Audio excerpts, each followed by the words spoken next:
전 세계가 트럼프의 APEC 완승을 축하했습니다. 미국이 중국을 꺾고 한국을 완벽히 통제했다는 보도가 쏟아졌죠. 하지만 단 87분 한국과의 비공개 회담이 끝나자 모든 것이 뒤바뀌었습니다. 백악관은 이례적인 침묵에 빠졌고 트럼프는 핵잠수함 승인이라는 긴급 공지를 올렸습니다. 그러나 이것은 승인이 아니었습니다. 미국조차 통제할 수 없는 한국의 숨겨진 기술력에 처참하게 굴복한 항복 문서였습니다. 그날 경주에서 미국이 목격한 충격적인 진실이 지금 밝혀집니다. 스튜디오의 조명은 언제나처럼 뜨거웠습니다. 저는 하버드에서 30년간 동아시아 안보 문제를 다뤄왔지만 텔레비전 생방송의 이 인위적인 열기만큼은 좀처럼 익숙해지지가 않더군요. 제 맞은편에 앉은 진행자 마크는 얼굴 가득 승리감에 도취된 미소를 띠고 있었습니다.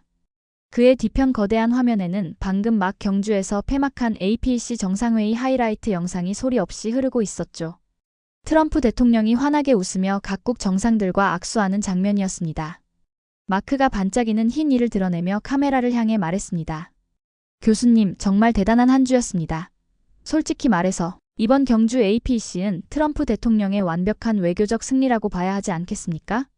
그의 목소리에는 어떠한 의심도 담겨 있지 않았어요. 그건 질문이 아니라 저의 동의를 구하는 확인 작업에 불과했죠. 중국은 완전히 무릎을 꿇었고 일본의 새 총리와의 협력도 그야말로 완벽했습니다. 워싱턴이 다시 아시아의 운전대를 잡았습니다. 그렇지 않습니까? 저는 잠시 침묵했습니다.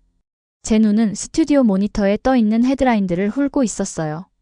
트럼프의 압승, 중국, 히토류 통제 포기, 월스트리트 저널, 베이징의 굴욕, 미국의 승리, 워싱턴 포스트, 아시아, 트럼프의 질서의 재편입.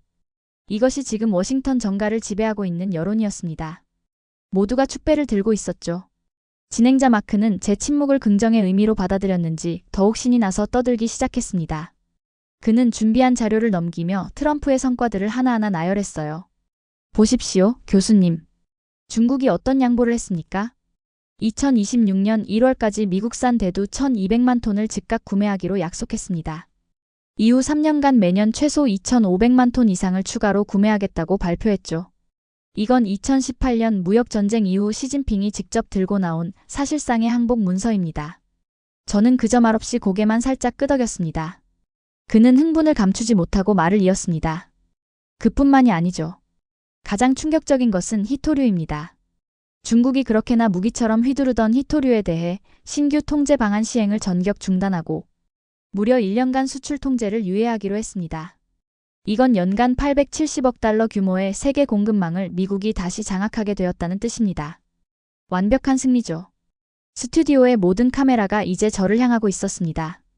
모두가 하버드 교수의 입에서 나올 승리선언의 마지막 한 조각을 기다리고 있었죠. 저는 천천히 입을 열었습니다. 확실히 겉보기엔 그래 보입니다. 제 목소리는 스튜디오에 들뜬 공기와는 사뭇 달랐습니다. 언론과 전문가들 모두 그렇게 평가하고 있는 것도 사실입니다.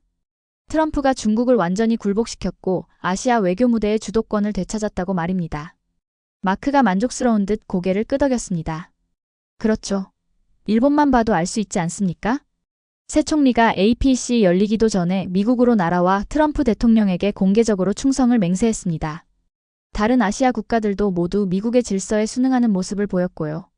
심지어 개최국인 한국조차 트럼프 대통령에게 황금 왕관을 선물하며 최고의 예우를 보이지 않았습니까? 이건 미국의 영향력이 그만큼 확고하다는 증명입니다.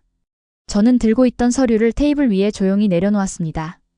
그리고 마크의 눈이 아닌 카메라 렌즈 너머의 미국 시청자들을 정면으로 바라봤습니다. 하지만 마크, 그리고 시청자 여러분. 스튜디오의 공기가 순간 차갑게 얼어붙는 것이 느껴졌어요. 제가 보기엔 완전히 다릅니다. 진행자 마크의 얼굴에서 미소가 사라졌습니다. 네. 교수님? 그게 무슨... 이번 APEC에서 저는 단어 하나하나에 힘을 주어 말했습니다.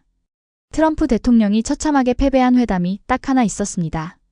패배라는 단어가 스튜디오를 울리는 순간 마크는 당황한 표정을 감추지 못했습니다.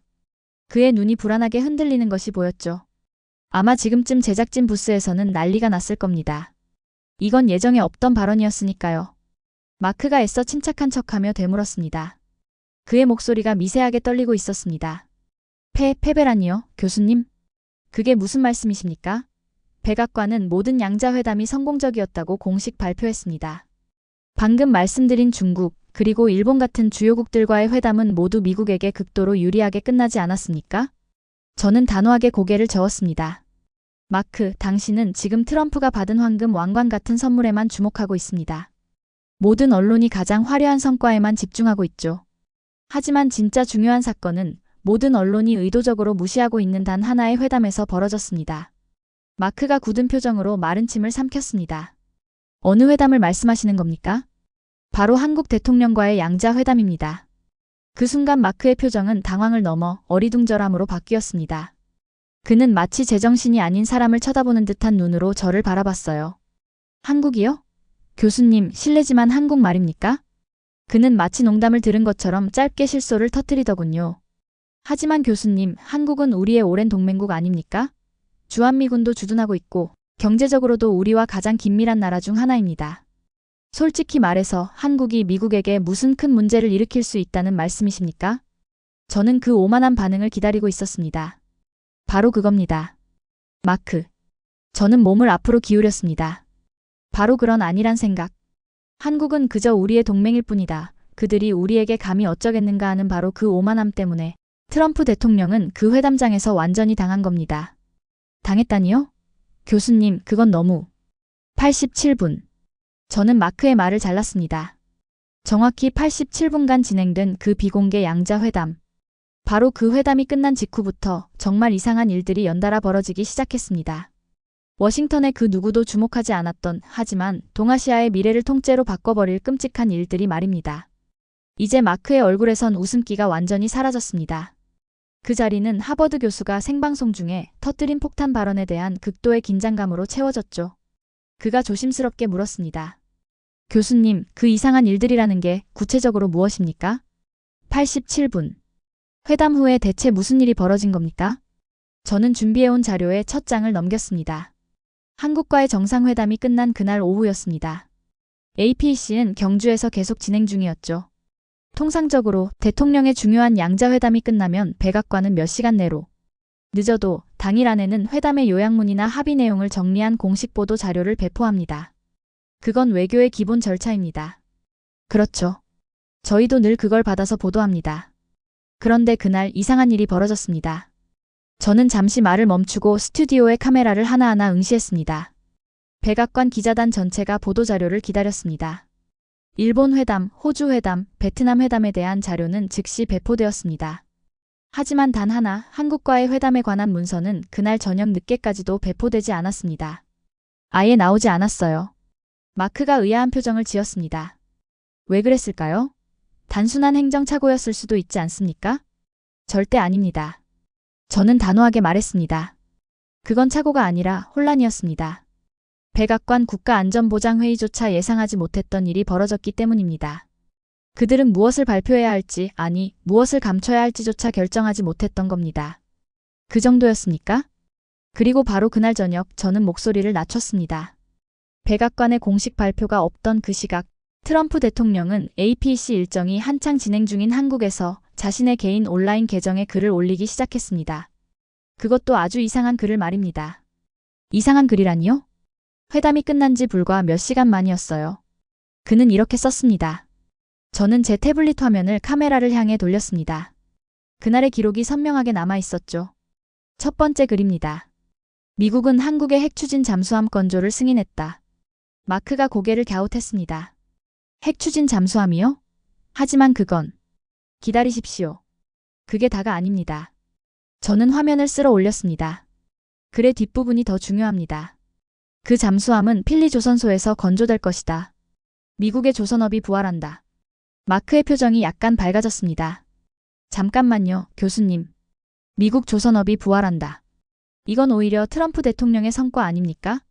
한국에게 무언가를 내주는 대신 미국 내 일자리를 따낸 것 아닙니까? 과연 그럴까요?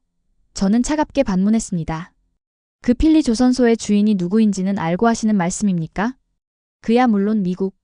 마크는 말을 잇지 못했습니다. 저는 대신 대답해 주었죠. 한국 기업입니다.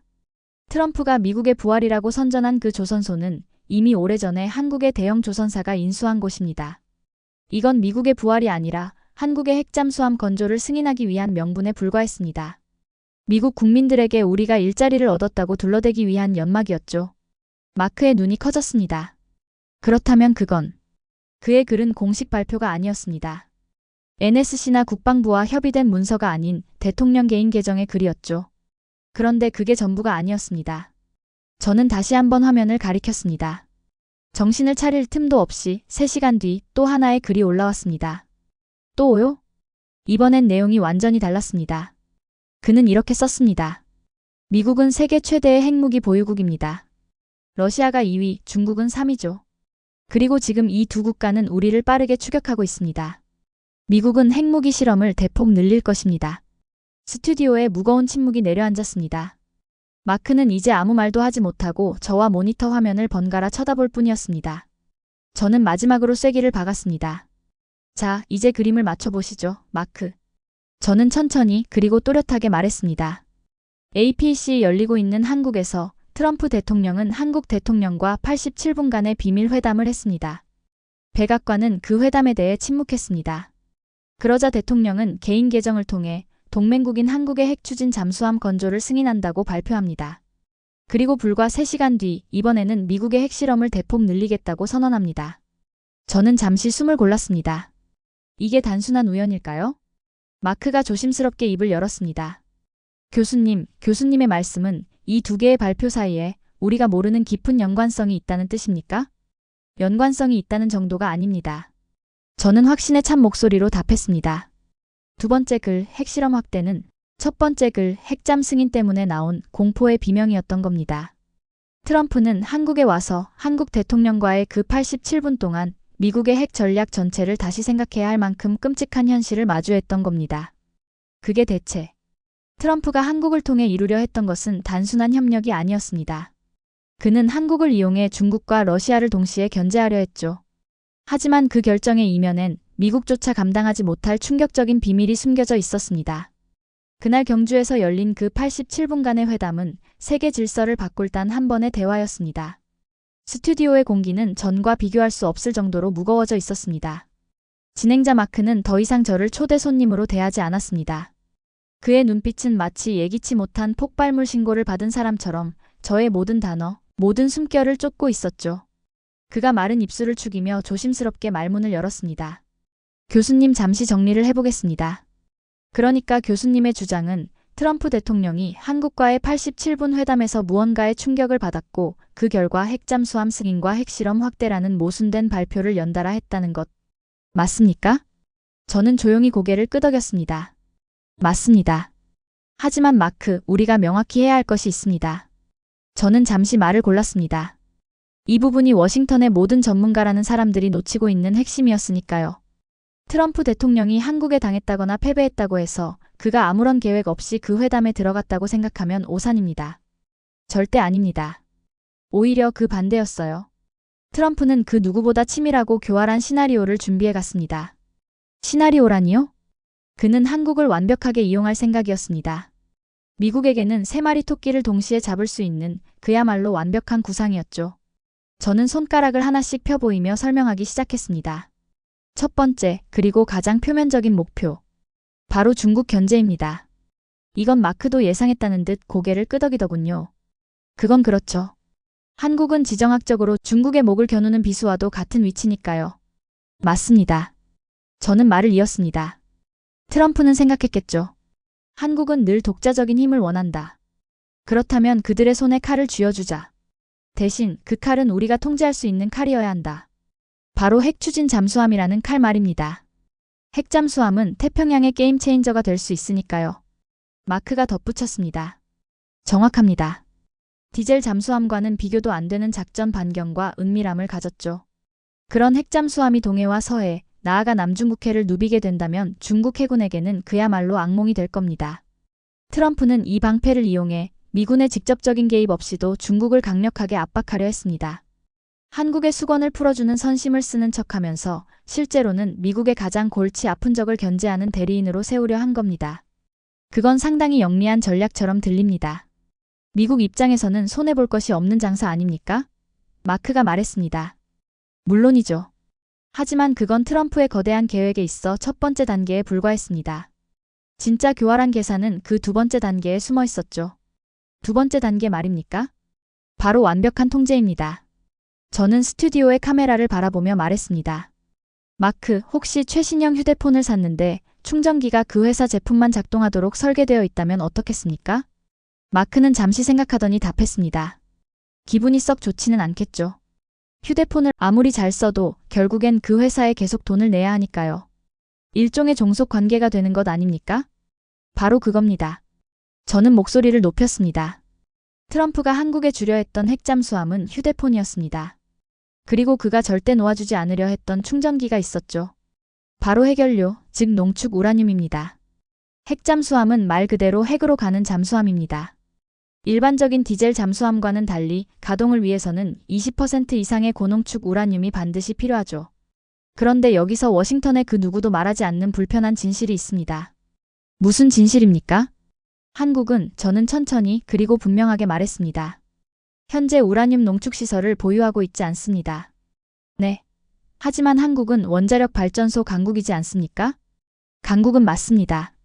하지만 그 원자력 발전소에 들어가는 연료는 자신들이 만들지 못합니다. 더 정확히는 만들 수 없도록 묶여 있습니다. 저는 자료 화면을 요청했습니다. 1974년에 체결된 낡은 문서 하나가 화면에 떠올랐습니다.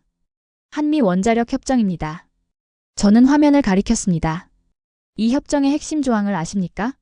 한국은 미국의 사전 동의 없이는 우라늄 농축과 사용 후 핵 연료 재처리를 할 수 없다. 지난 50년간 한국의 핵 주권을 묶어온 미국이 만든 가장 강력한 족쇄입니다. 마크가 놀란 표정으로 말했습니다. 그럼 한국이 핵잠수함을 만들 기술이 있다 해도 미국의 허락 없이는 연료를 만들 수조차 없다는 뜻입니까? 그렇습니다. 바로 그게 트럼프가 그린 시나리오의 핵심이었어요. 저는 다시 1인칭 트럼프의 시점으로 돌아가 설명했습니다. 그는 이렇게 계산했겠죠. 한국에게 핵잠수함 기술 일부를 제공한다. 하지만 연료는 우리가 공급한다. 그러면 한국은 아무리 훌륭한 잠수함을 만들어도 연료가 없이는 단 하루도 움직일 수 없는 깡통을 갖게 되는 것이다. 기술을 쥐어주되 그 기술의 심장인 연료를 통제함으로써 한국의 핵무력을 영원히 미국의 통제하에 두겠다는 것. 이게 바로 트럼프가 구상한 완벽한 종속 모델이었습니다. 마크는 입을 다물지 못했습니다. 정말 교활한 전략이군요. 그렇죠. 표면적으로는 동맹 강화와 기술 협력이라는 달콤한 포장지를 씌웠지만 실질적으로는 한국을 미국의 핵 전략에 완전히 종속시키려는 의도였습니다. 미국은 언제든 그 충전기 공급을 끊어버림으로써 한국을 압박할 수 있는 강력한 카드를 쥐게 되는 겁니다. 저는 잠시 숨을 골랐습니다. 하지만 이건 아직 이야기의 절반에 불과했습니다. 그런데 마크, 왜 트럼프는 지금이었을까요? 왜 하필 이 시점에 한국에게 이런 위험한 제안을 해야만 했을까요? 중국 견제는 늘상 있던 이야기입니다. 하지만 이렇게까지 하면서 한국을 끌어들여야 했던 이유. 바로 거기에 트럼프의 세 번째 계산 그리고 미국의 가장 치명적인 약점이 숨어 있습니다. 미국의 약점이라고요? 교수님, 지금 세계 최강대국 미국의 약점을 말씀하시는 겁니까? 그렇습니다. 저는 스튜디오의 분위기를 다시 한번 가라앉혔습니다. 트럼프는 대통령이 되기 전부터 그리고 재임 중에도 내내 미국의 부활을 외쳤습니다. 그 중에서도 핵심은 에너지 독립과 원자력 산업의 부활이었죠. 그는 2050년까지 미국의 원자력 발전 용량을 현재의 4배로 늘리라는 행정명령에 서명했습니다. 미국을 다시 세계 원전 수출 1위 국가로 만들겠다고 선언했죠. 그건 저도 기억합니다. 아주 야심찬 계획이었죠. 그런데 마크, 그 야심찬 계획을 실행하는데 가장 큰 걸림돌이 무엇인지 아십니까? 환경단체의 반대나 막대한 건설 비용 아닐까요? 아닙니다. 그것보다 훨씬 더 근본적이고 훨씬 더 치욕적인 문제입니다. 저는 다음 자료 화면을 띄웠습니다. 그 화면에는 러시아의 국기가 선명하게 박혀 있었습니다. 바로 러시아입니다. 마크의 표정이 다시 한번 충격으로 물들었습니다. 러시아요? 원전 부활과 러시아가 무슨 관계입니까? 마크, 혹시 미국인 대다수가 이 사실을 모르고 있다는 것을 아십니까? 저는 카메라를 정면으로 바라보며 말했습니다. 바로 이 미국이 매년 막대한 양의 농축 우라늄을 러시아로부터 수입하고 있다는 사실을 말입니다. 네. 그게 사실입니까? 마크의 목소리가 커졌습니다. 사실입니다. 수치를 말씀드리죠. 저는 자료를 짚었습니다. 미국은 연간 45억 달러 이상을 들여 농축 우라늄을 수입합니다.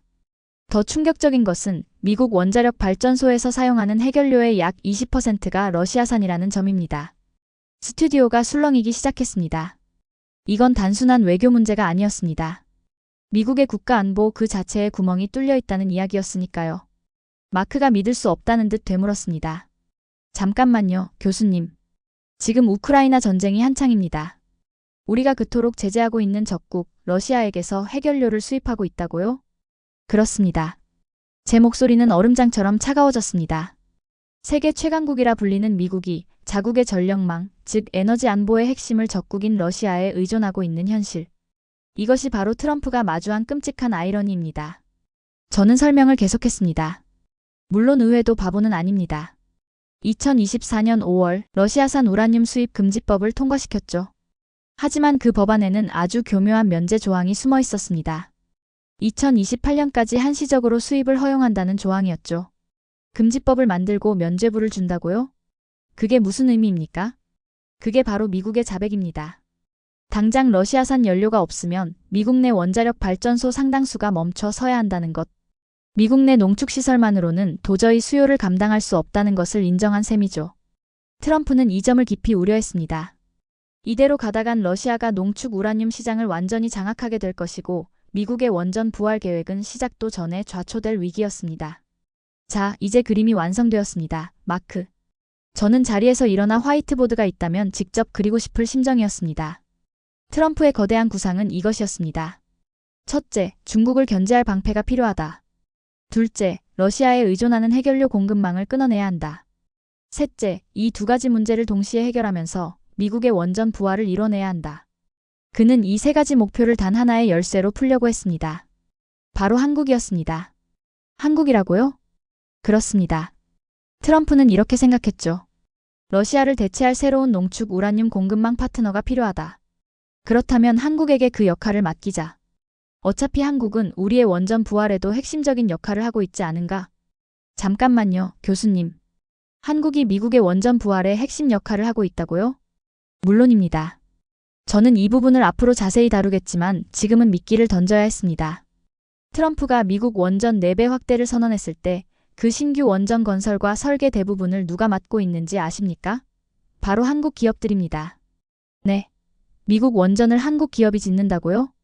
그렇습니다. 이미 조지아, 텍사스, 플로리다에 건설 예정인 신규 원전 7기 모두 한국 기업이 주도하고 있습니다. 왜냐? 미국 기업이 지으면 공사기간이 3배, 비용은 통제 불가능한 수준으로 치솟으니까요. 미국의 원전 부활은 사실상 한국 기술의 미국 진출이었던 겁니다. 세상에. 트럼프의 시나리오는 이제 명확해졌습니다. 그는 한국에게 핵잠수함이라는 당근을 던져줍니다. 대신 연료 통제라는 족쇄를 채우죠. 그리고 그 연료 공급을 명분으로 50년간 묶어두었던 한미 원자력 협정을 일부 개정해줍니다. 핵잠수함 연료에 한해서만 미국의 통제 하에 농축을 허용해주는 식으로 말입니다. 저는 말을 이었습니다. 그렇게 되면 미국은 어떻게 될까요? 첫째, 한국이라는 방패를 얻어 중국을 견제합니다. 둘째, 한국이라는 하청 공장을 얻어 러시아산 우라늄을 대체합니다. 셋째, 한국의 기술력으로 자국의 원전까지 건설합니다. 넷째, 그러면서도 연료 통제권을 쥐고 한국을 영원한 종속 파트너로 묶어둡니다. 이 모든 것이 APC에서 한국 대통령을 만나 핵잠수함 건조 승인이라는 선물 하나를 안겨주는 것으로 완성될 예정이었습니다.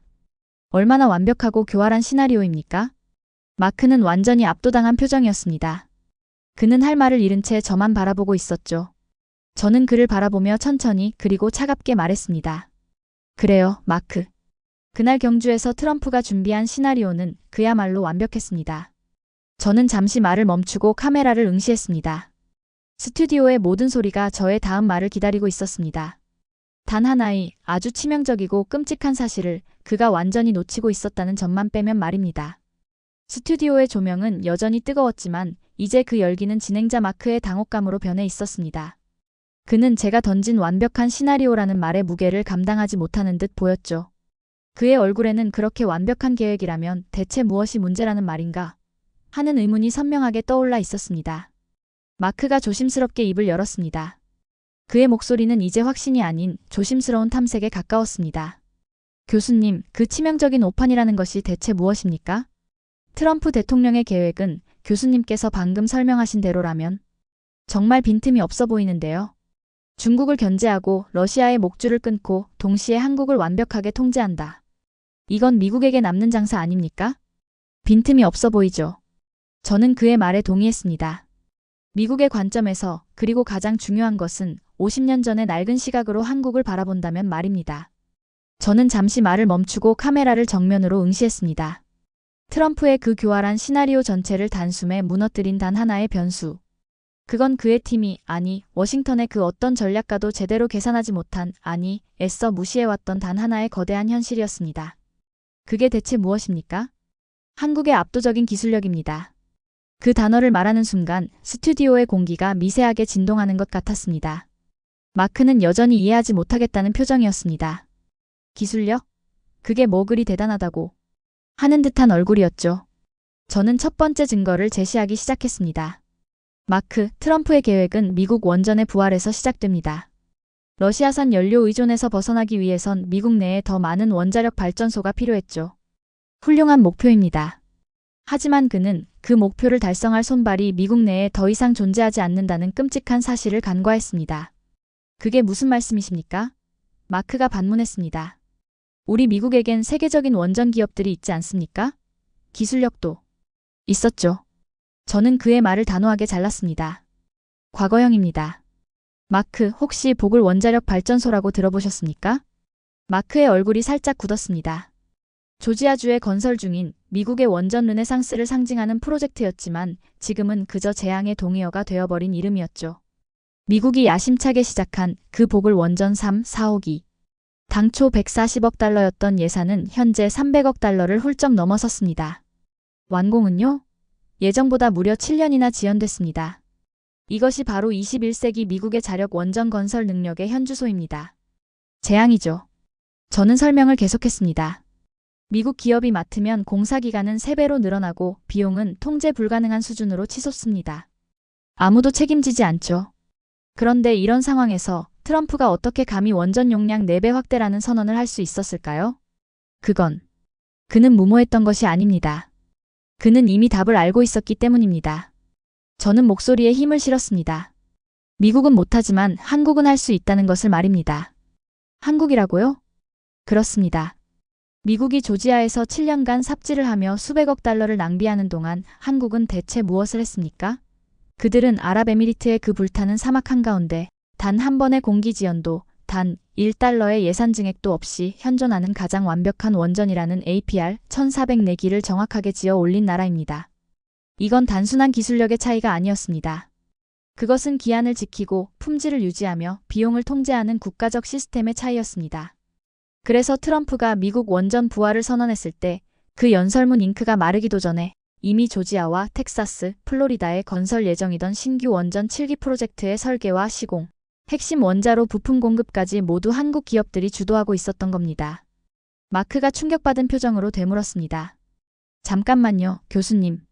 그럼 미국의 원전 부활이 사실상 한국 기업들의 미국 진출이었다는 말씀입니까? 진출 정도가 아니죠. 저는 냉소적으로 웃었습니다. 마크, 이게 무엇을 의미하는지 아시겠습니까? 트럼프가 선언한 미국의 원전 부활은 사실상 한국 기술의 미국 본토 상륙을 허가한 사건이었습니다. 트럼프가 선언한 그 화려한 무대 위에서 실제 망치를 들고 이 거대한 프로젝트를 움직이는 손은 모두 한국인이었던 겁니다. 세상에. 트럼프는 첫 번째 계획부터가 이미 덫에 걸려 있었습니다. 그는 한국의 기술력 없이는 러시아 의존에서 벗어나려는 자신의 가장 시급한 과제조차 해결할 수 없음을 인정한 셈입니다. 그는 한국을 통제하는 입장이 아니라 한국의 기술에 의존해야만 하는 입장이었던 겁니다. 저는 잠시 말을 멈추고 마크를 바라보았습니다. 그는 이제 저의 이야기에 완전히 몰입해 있었습니다.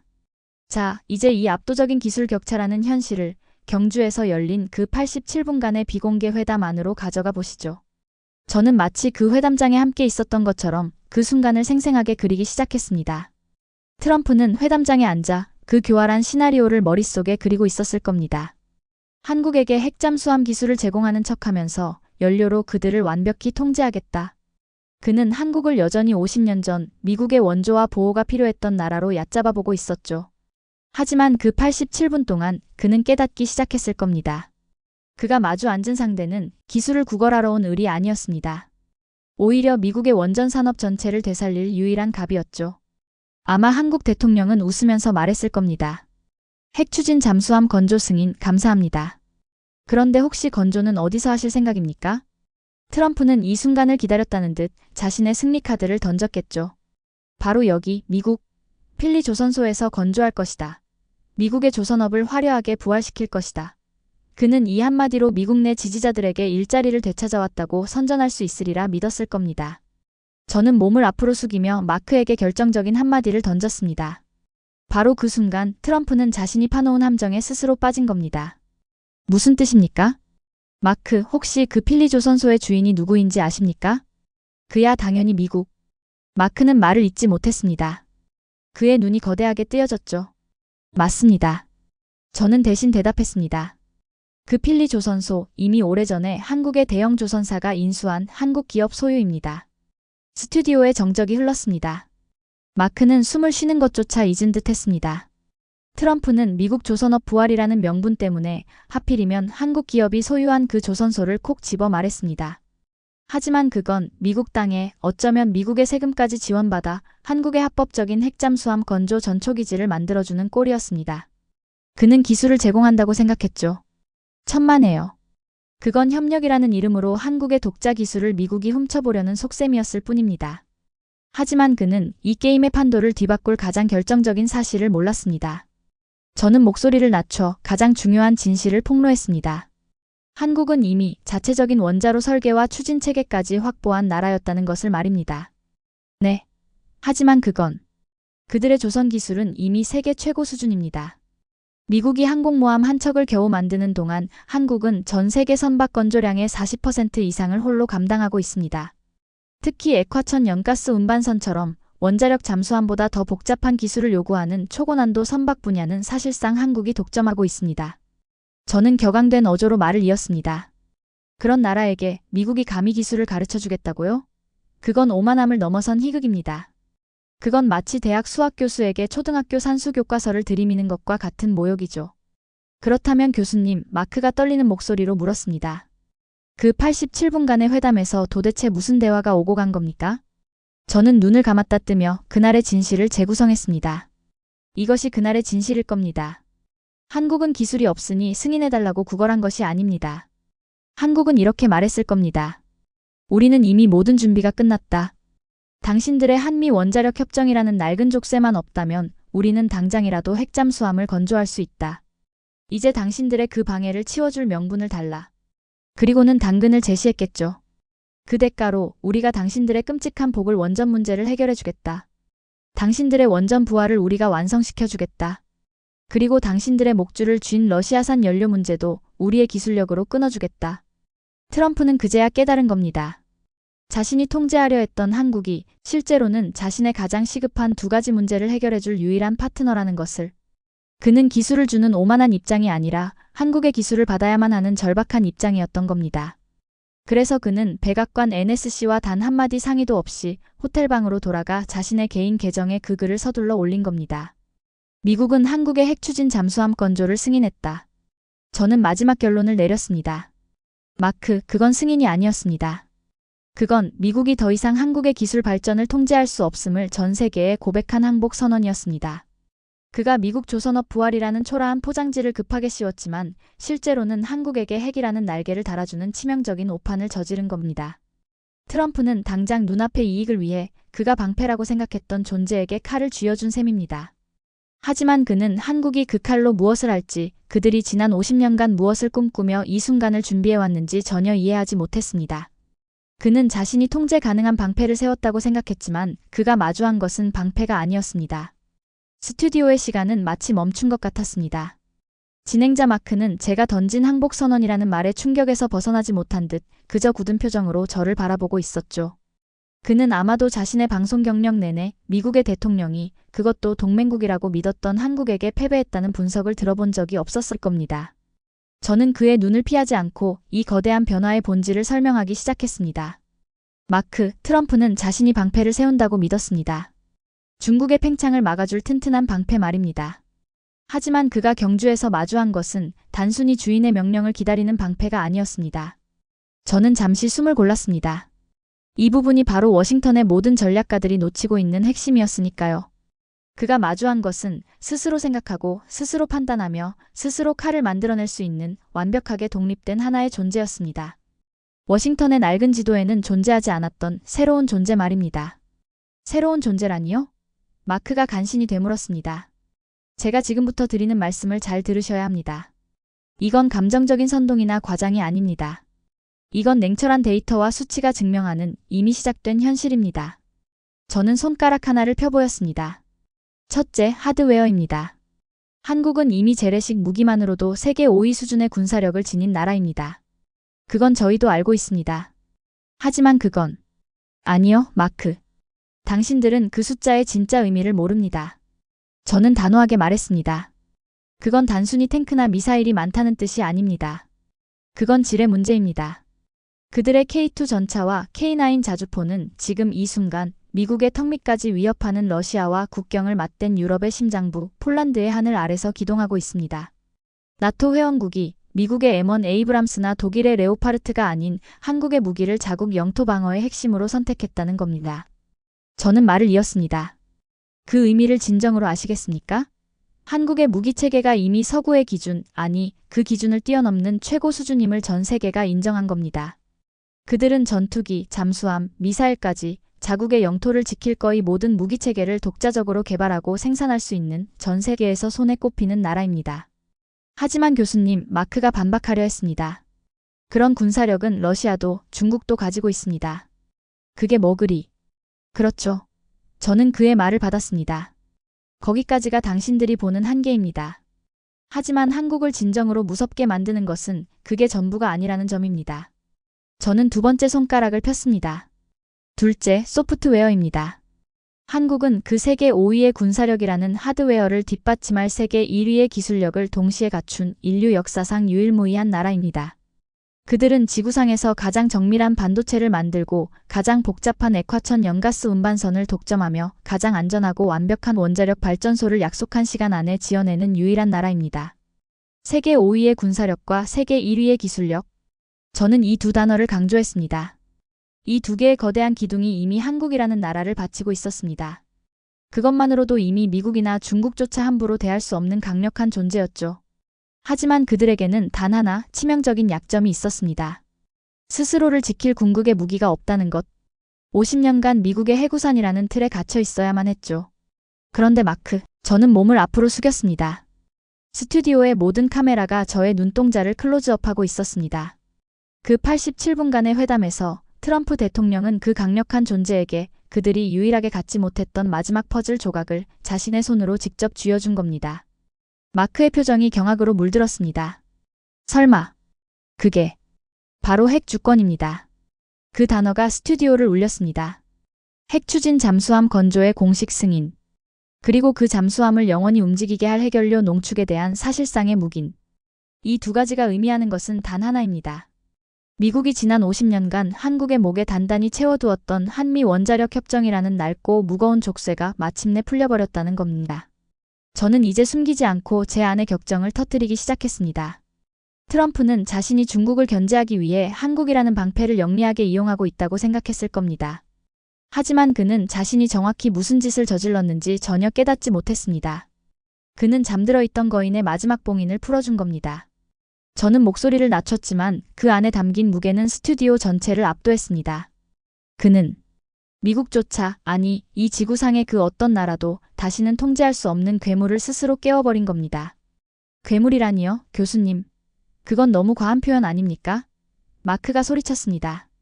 과하다고 생각하십니까? 저는 차갑게 되물었습니다. 미국이 한국을 통제할 수 있었던 유일하고도 마지막 고삐가 무엇이었습니까?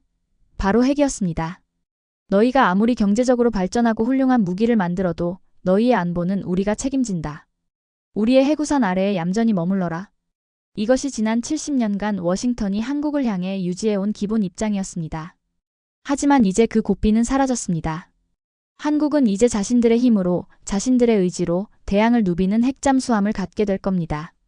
그것도 미국의 낡은 기술을 전수받는 것이 아닌 자신들의 압도적인 조선 기술과 세계 최고 수준의 소형 원자로 기술로 말입니다.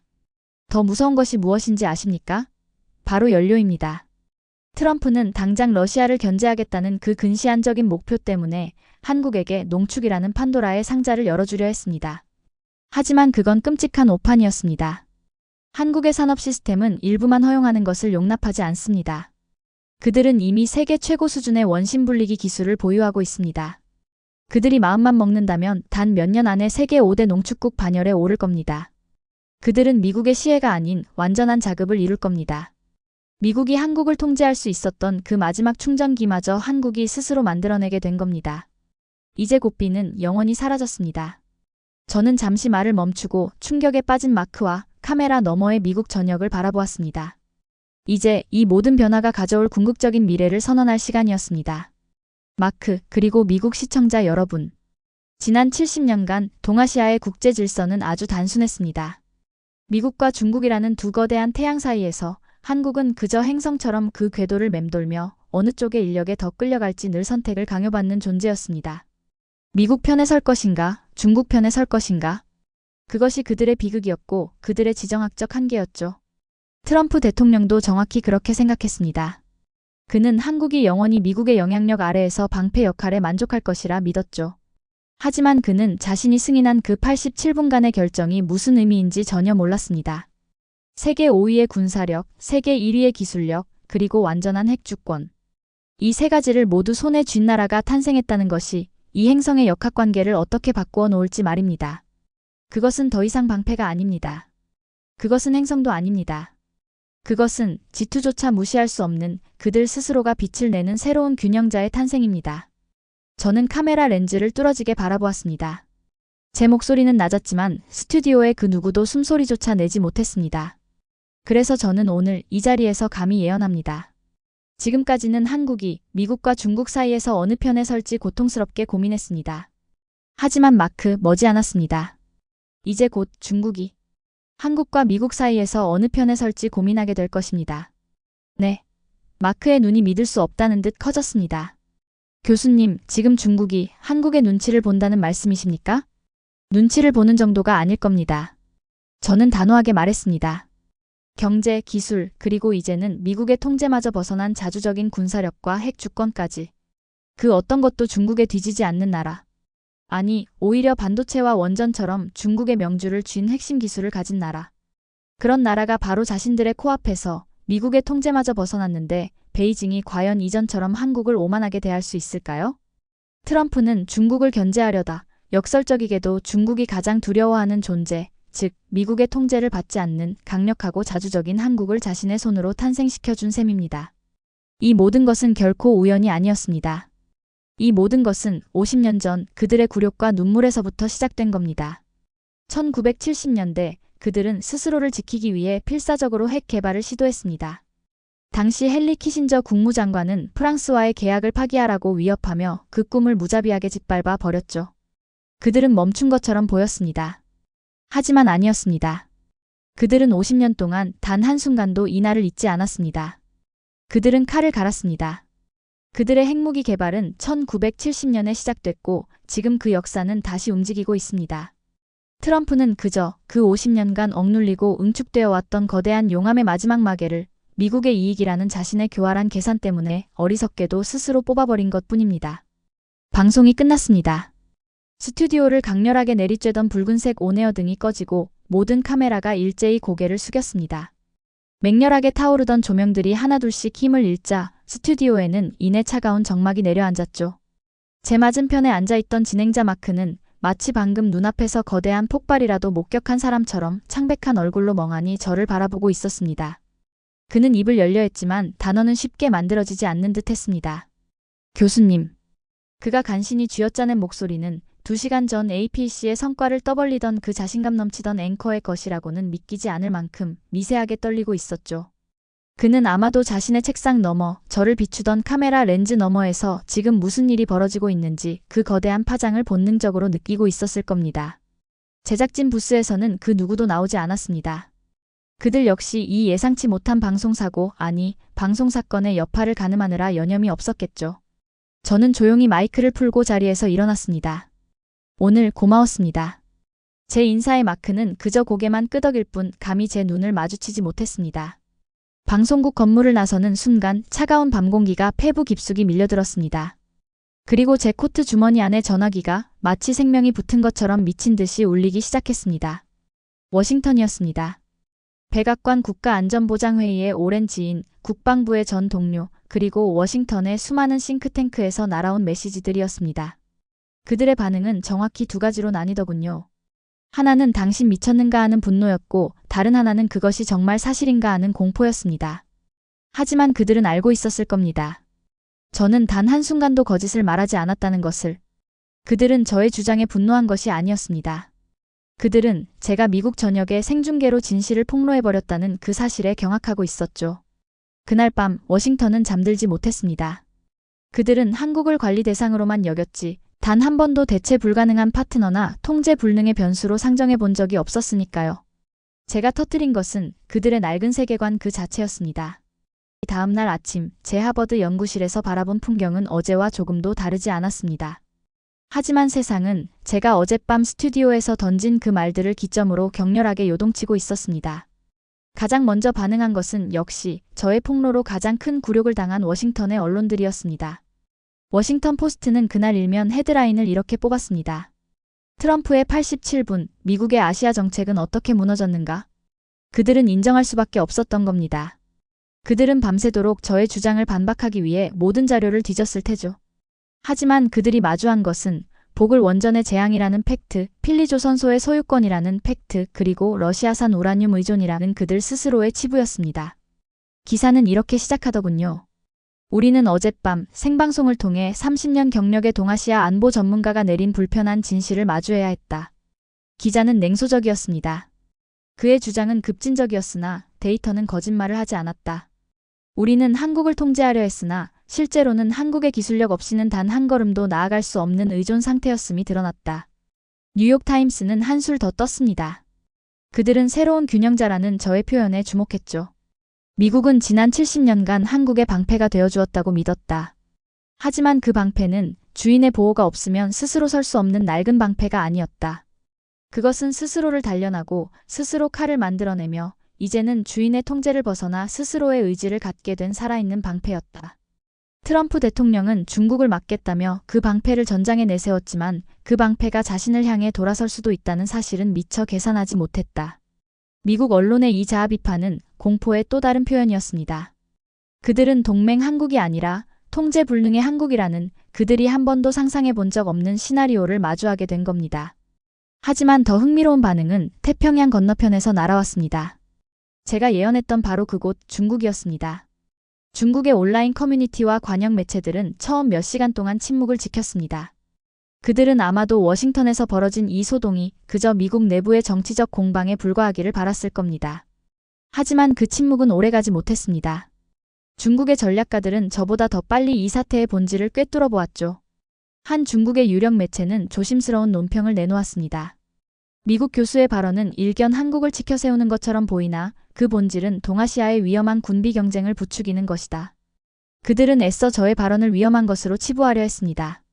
하지만 그들의 온라인, 그 거대한 여론의 바다 밑은 전혀 다른 풍경이었습니다. 제가 실시간으로 모니터링한 그들의 반응은 분노가 아닌 당혹과 계산이었습니다. 미국이 정말 한국의 핵잠수함을 승인했다고? 그들은 미쳤는가? 잠깐. 중요한 건 그게 아니다. 기사를 끝까지 읽어라. 미국이 승인한 게 아니라 한국이 받아낸 것이다. 미국의 원전 산업을 한국이 쥐고 있었기 때문에. 이것은 심각한 문제다. 우리는 지금까지 한국을 미국의 속국으로만 취급했다. 하지만 그들이 미국의 통제에서 벗어난다면? 그것도 우리 코앞에서? 그리고 마침내 제가 방송에서 던졌던 그 가장 충격적인 예언에 대한 그들의 반응이 터져나오기 시작했습니다. 그 교수가 한 말이 소름 돋는다. 중국이 한국과 미국 사이에서 고민하게 될 것이라고? 오만하다. 오만한가? 나는 그렇게 보이지 않는다. 생각해보라. 반도체, 조선, 배터리. 우리의 핵심 산업은 이미 한국의 기술에 상당 부분 의존하고 있다. 만약 그들이 미국의 입김에서 자유로운 상태로 핵무장까지 하게 된다면 우리는 지금까지와는 전혀 다른 방식으로 그들을 대해야만 한다. 그렇다. 이것은 더 이상 미국과의 싸움이 아니다. 이것은 한국이라는 새로운 강대국과의 관계를 어떻게 설정해야 하는지의 문제다. 그들은 정확히 이해한 겁니다. 새로운 균형자의 탄생을 말입니다. 그들은 더 이상 한국을 미국을 통해 바라보지 않았습니다. 그들은 이제 한국 그 자체를 자신들의 운명에 직접적인 영향을 미칠 수 있는 독립적인 극으로 인식하기 시작한 겁니다. 하지만 그 누구보다도 가장 격렬하고 가장 복잡한 반응을 보인 곳은 따로 있었습니다. 바로 일본이었습니다. 도쿄의 아침은 그야말로 패닉이었습니다. 일본의 주요 언론들은 제 이름을 직접 거론하며 저의 분석이 동아시아 안보 지형에 던진 파급 효과를 대서특필했죠. 한국 반세기의 염원을 이루다. 그러나 그것은 일본에게는 악몽의 시작. 한 유력 경제지는 이렇게 분석했습니다. 우리는 지난 30년간 한국의 기술이 우리를 추월하는 것을 지켜보았다. 그리고 이제 그들의 군사력이 우리의 안보를 직접적으로 위협하는 순간을 마주하고 있다. 더 끔찍한 것은 우리가 유일하게 의지했던 미국의 통제가 바로 그 미국 대통령 자신의 손에 의해 해제되었다는 사실이다. 일본의 평론가들은 분노했습니다. 하지만 그 분노의 대상은 한국이 아니었습니다. 바로 미국이었습니다.